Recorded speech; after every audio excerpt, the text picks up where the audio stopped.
Another exciting and an insightful session to all of our participants. We've had some fabulous set of keynote speakers so far, and what we're going to do is continue the trend and bring to you two very prolific speakers as well. While this book is speaking about how media's value is growing, but we need to find better ways to measure it. So while that's the underlying theme of our next session, I'm also going to take a quick minute to introduce our two stalwart speakers who are joining us right now.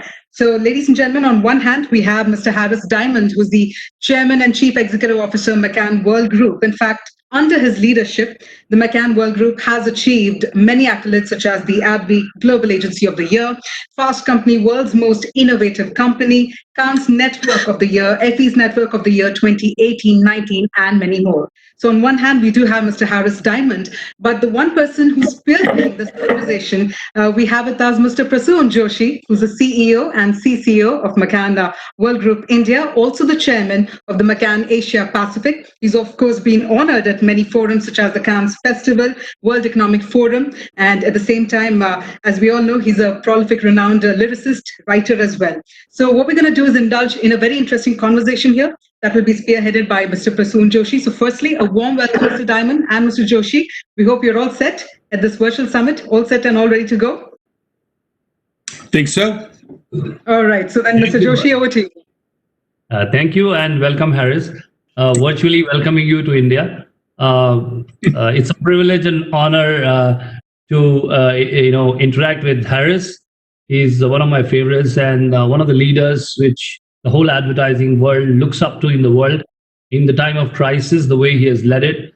Not only that, McCann has reached new heights with Harris, and the whole advertising world knows that. So he doesn't need more introduction than that. So it's a privilege and honor to be interacting with you, Harris. You were supposed to be here, in February and physically, and so a lot has changed since then. So we have a new normal in the world where probably these things would have been rare that we would be virtually meeting, but it seems like a new normal or new abnormal. So what would you define the new normal or new abnormal as, Harris?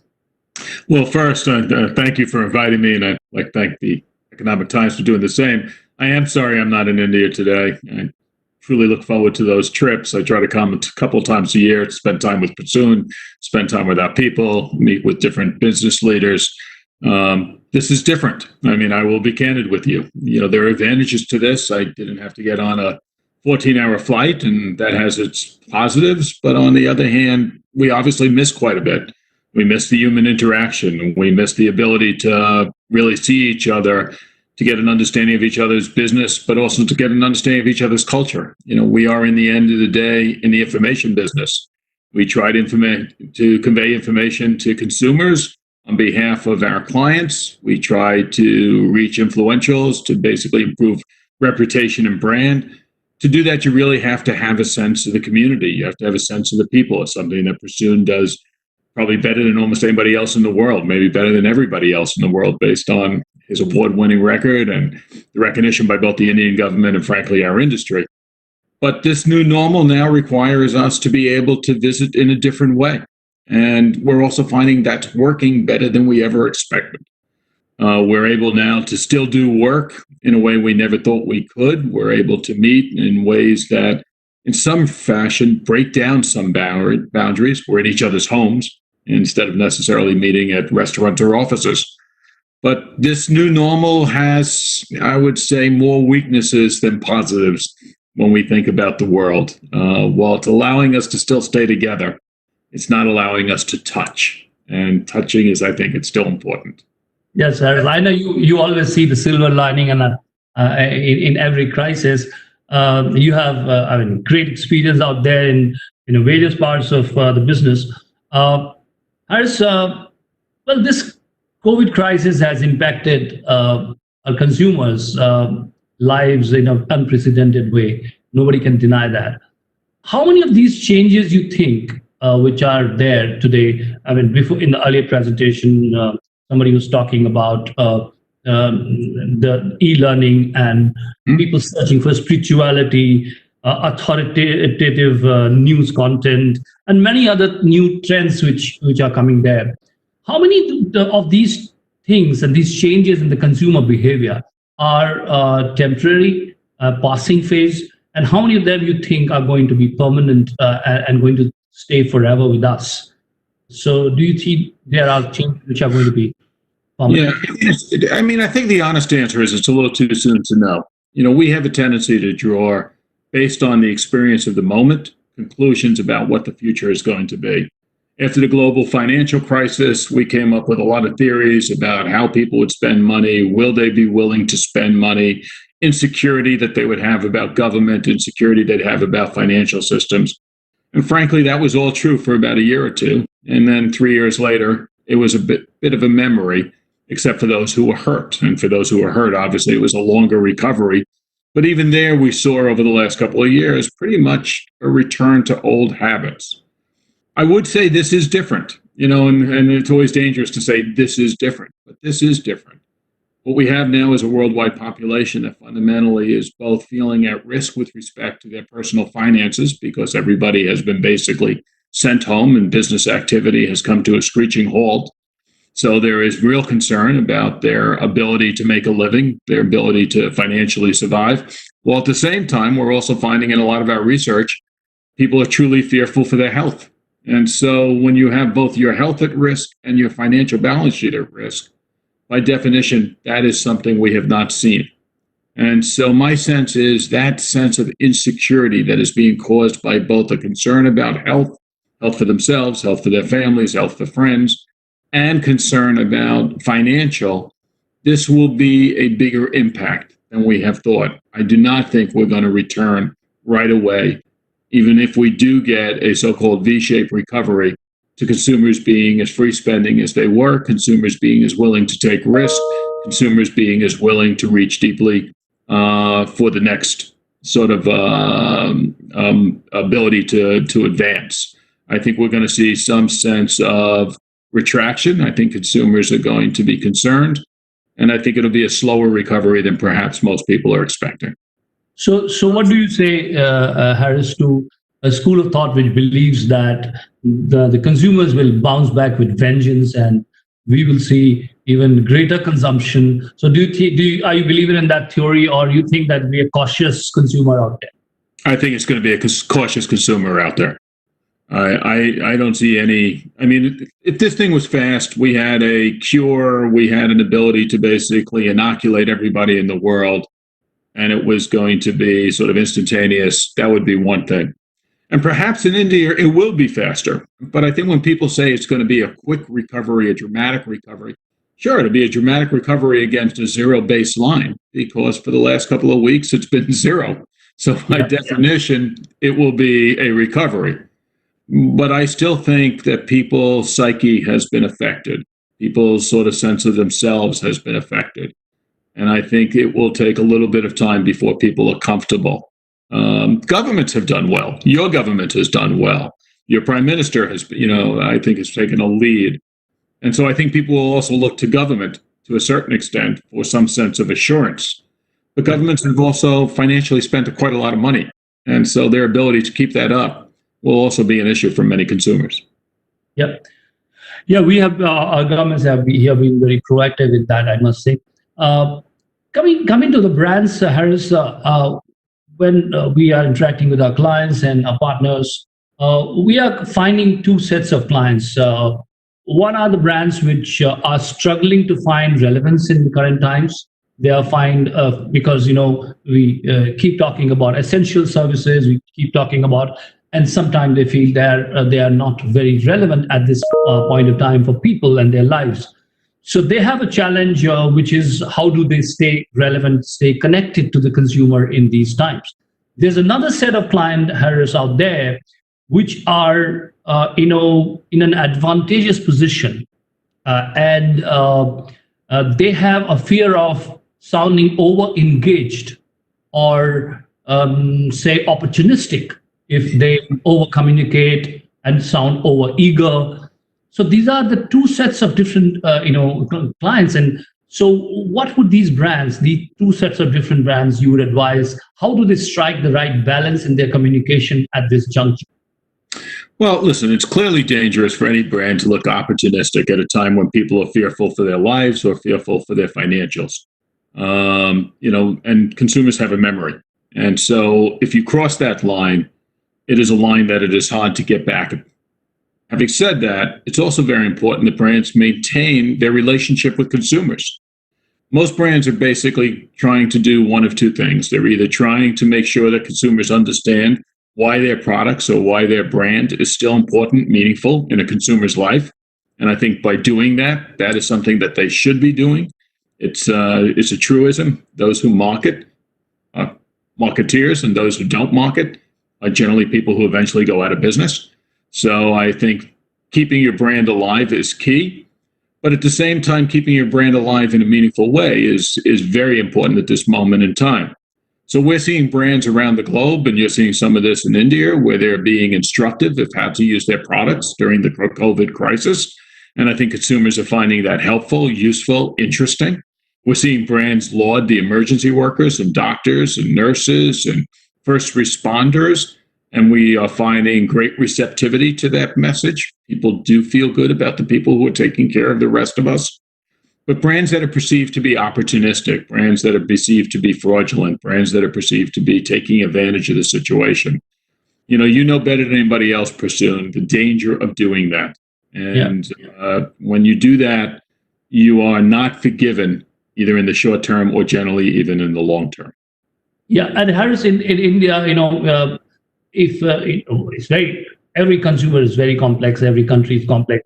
But if I have to write one word about a consumer in India, is they're very emotional, and especially in the vulnerable times, if you do not play a meaningful role in their life, the imprints of those memories are going to be longer lasting, and it's going to be very, very. So brands have to be very careful in what they say at this juncture, because people are very vulnerable and impressionable, and I would say, and these imprints go a long way. So we keep advising that, because you require certain gravitas in what you say is at this juncture. And I think also in India, brands playing a meaningful role is something that Indians are comfortable with brands doing. And I think that is something that, you have taught me over the years, which is the population in India fundamentally does feel a relationship with brands. Yes. Sometimes they feel that relationship because it has something to do with aspirational status. And sometimes it's a relationship because of family. But that relationship right now, I would encourage brands to continue to market, because if they don't, frankly, somebody else will fill that space. And I think the lack of marketing sometimes is remembered also. So, Harris, the multi-platform marketing, you think will emerge as more consistent practice in future? Well, I think we've seen a lot that we never expected, right? Whoever expected people not be able to go to the market? Whoever expected people not to be able to go to the local small store?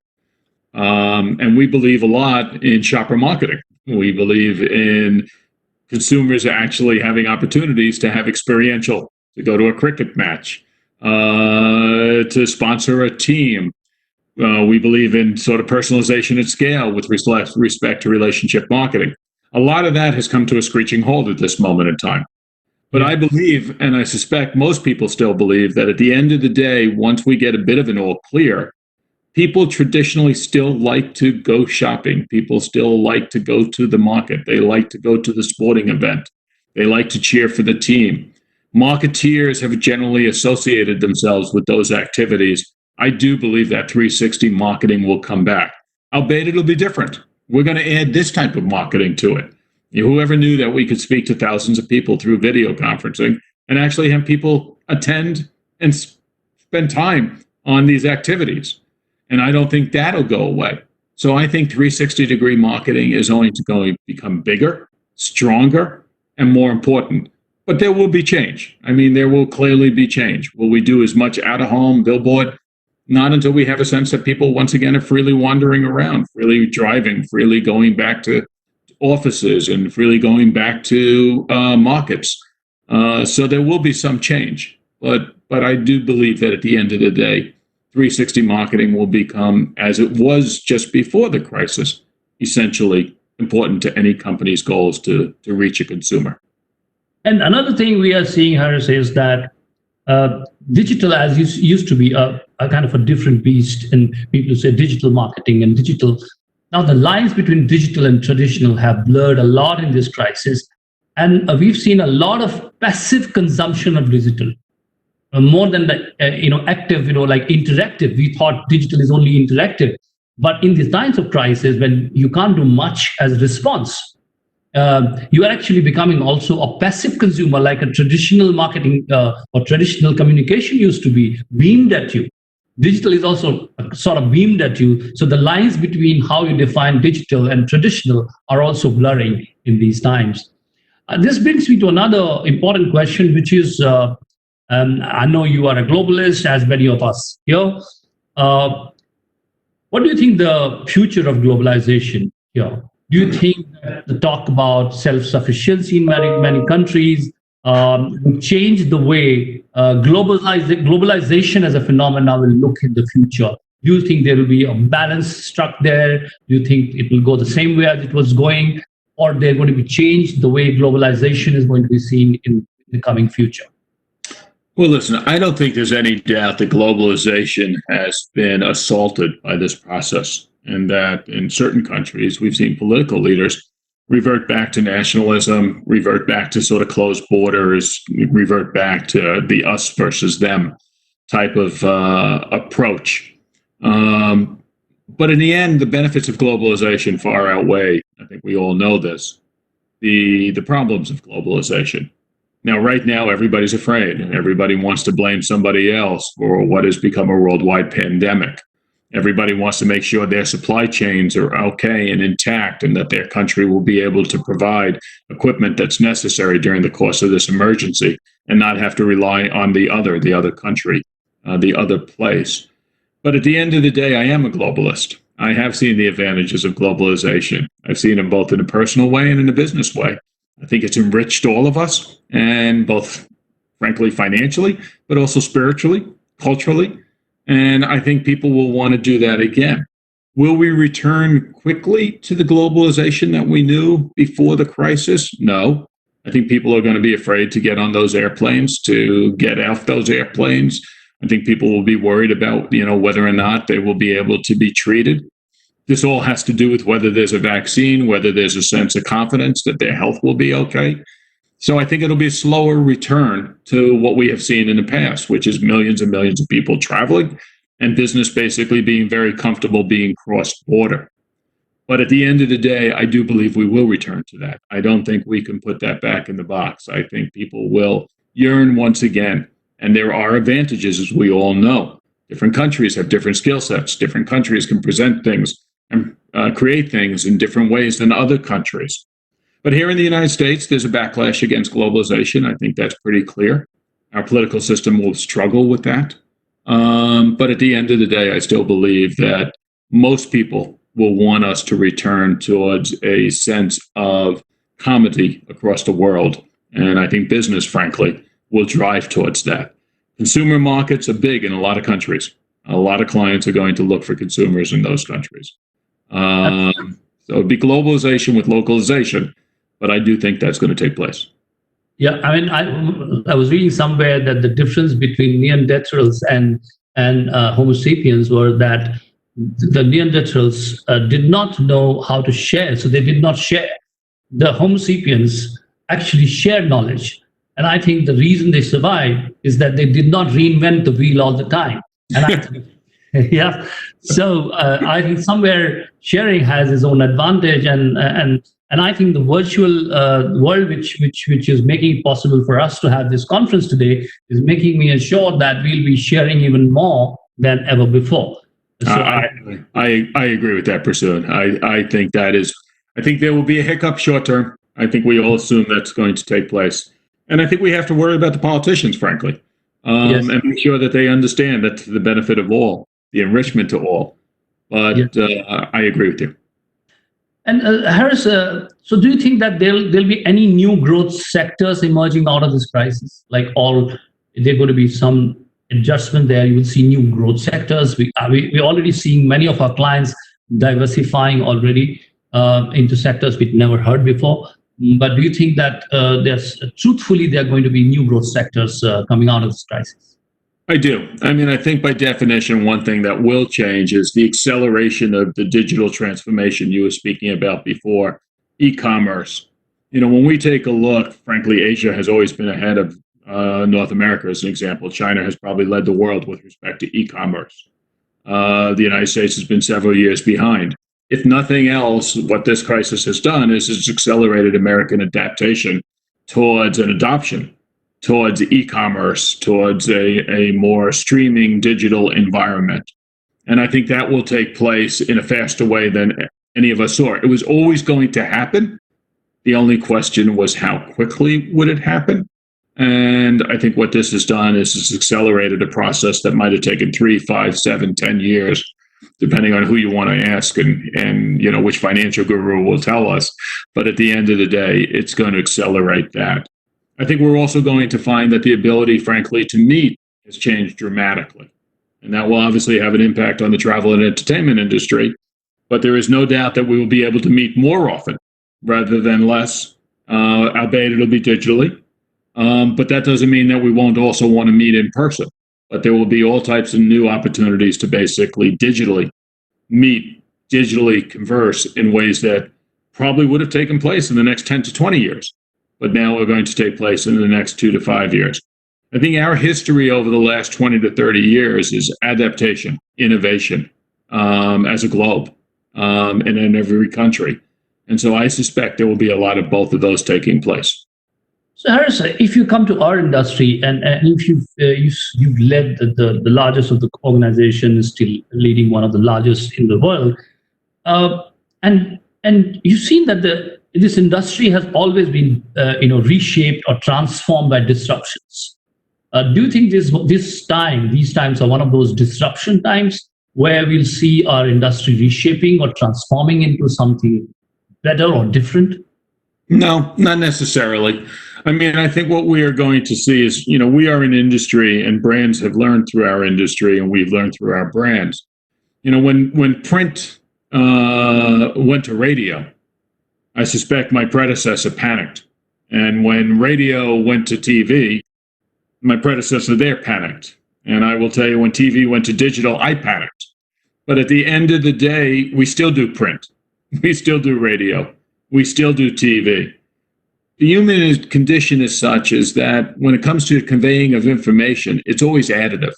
It's rare that we stop what we were doing.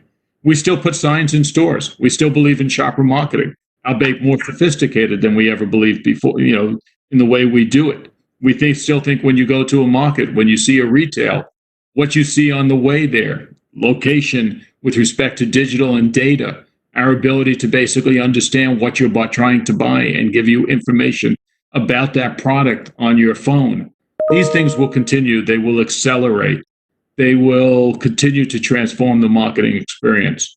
But in the end, I think it's all going to be additive. I don't think it's going to be disruptive like it will to other businesses.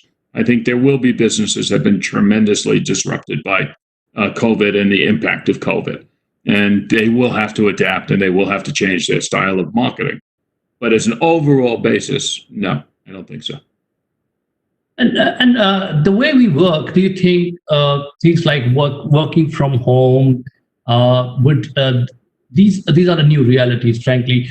Do you think that these are here to stay, or do we see a combination of work from home, which becomes an integral part of the way, especially an industry like ours will work?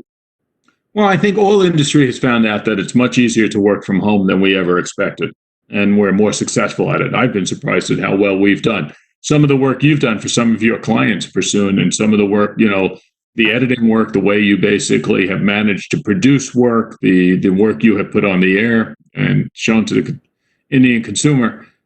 But at the end, I still believe that the creative process still requires people to gather, still requires people to interchange ideas by being in a room, still requires people to basically be able to bounce ideas off each other. So yes, we'll do more from work from home than ever before. This will have an impact on our real estate. We will see ourselves and our competitors and clients all probably take less real estate as we figure out that at the end of the day, we can do more from home than we ever thought. We will have more flexible time for people to work. We will give people the opportunity to be in the office and out of the office. And we will probably not be as concerned when they're out of the office. We'll relax some of our restrictions and make ourselves more welcoming to people who have different needs. But I still believe that the bulk of the work, the bulk of what we do, and I frankly think most of our employees will still prefer to come to an office. And I think to do the really great work we do will still require us to gather, to be together, to do that. And when I think of brands, I think that's the way brands will operate also. I think brands still take the genius of a group of people coming together and deciding culturally what's relevant, how is it relevant. And sometimes that requires sitting in a room and threshing it out. That's not going to change. Yeah, Harris, and when you talked about what the new ways will be there, or you talk about radio, TV, and I think in India we very simply define these things. We believe that life is cyclical, and we think that nothing dies; things coexist. So, and I think you told me a lot of times, Prasoon, that India is far ahead of the West with respect to understanding the world. I would agree. That sounds like you've got it right.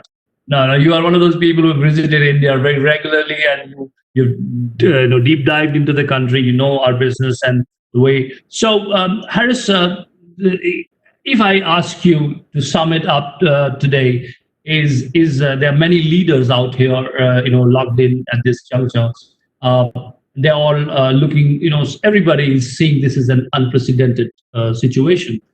Is there any advice? You're leading an organization, and I've been listening to you in the times of crisis regularly.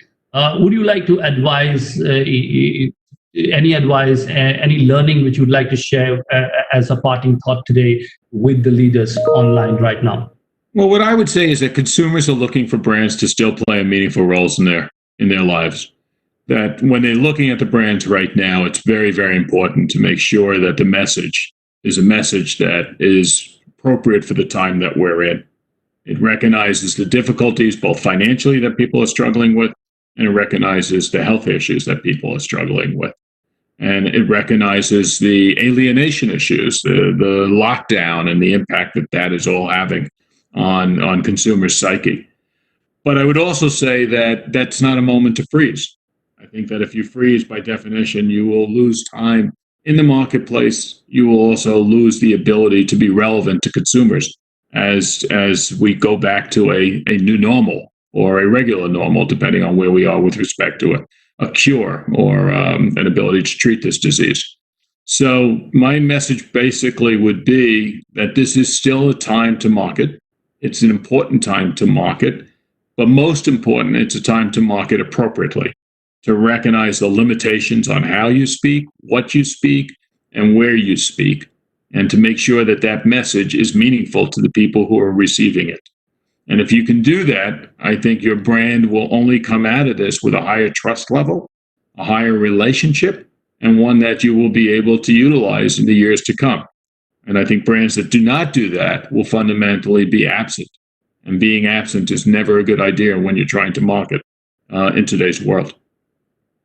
Thank you, Harris, and thank you for the time, and thank you, Economic Times, for inviting us. It was great to talk to Harris. It's always a privilege, and hope to see you in better times again, Harris. I'm looking forward to both coming over. You sort of miss Mumbai. This was my trip to be over there, and in Delhi, and you sort of, it's a little different to be locked up in a home as much as you don't miss that 14-hour travel. You do miss that ability to see and touch. I will tell you, as one who does spend a lot of time on the road, I do miss that seeing and touching. Thank you, Harris. Thank you. Thank you very much. Thank you very much, Harris. Thank you very much, Prasoon.